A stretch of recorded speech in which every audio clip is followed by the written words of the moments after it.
সর্বোত্তম সেই ব্যক্তি যে ইঞ্জিনিয়ার হলে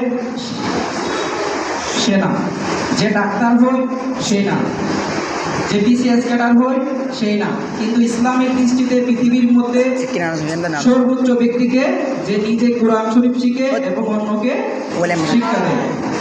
তাহলে এই দীর্ঘ একটি মাস আমরা পৃথিবীর মধ্যে সর্বোত্তম কাজটি আমরা চর্চা করতেছিলাম। আমরা তোমাদেরকে শিক্ষা দিয়েছি, তার ভিতরে অবশ্যই ভুল ত্রুটি হতে পারে।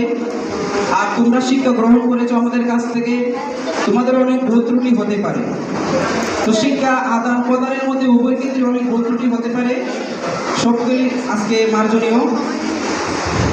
আর সবাই বাসার মধ্যে ইনশাআল্লাহ চেষ্টা করবো একটি রুকু আমরা যেন ইচ্ছাকৃতভাবে না, যেভাবে আমরা দারুণ কেরাতের মধ্যে প্রশিক্ষণ গ্রহণ করেছি এবং আমরা প্রশিক্ষণ দিয়েছি সেভাবে চর্চা করার জন্য।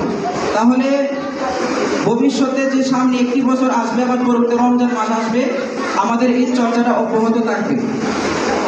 আর সবসময় আমরা কোরআন তেলাওয়াত করব, কারণ আল্লাহ তাআলা ফাকরা বলেন যালিকাল কিতাবুল লা রাইবা ফীহি, এটা এমন একটি কিতাব যার মধ্যে কোনো সন্দেহ নেই।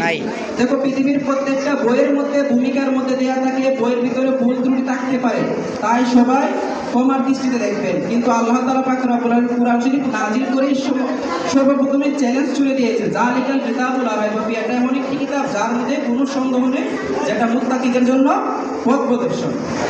যাই হোক, আমার বক্তৃতা এখানে সংক্ষিপ্ত বক্তৃতা সমাপ্ত করলাম। আসসালামু আলাইকুম ওয়া রাহমাতুল্লাহি ওয়া বারাকাতুহু।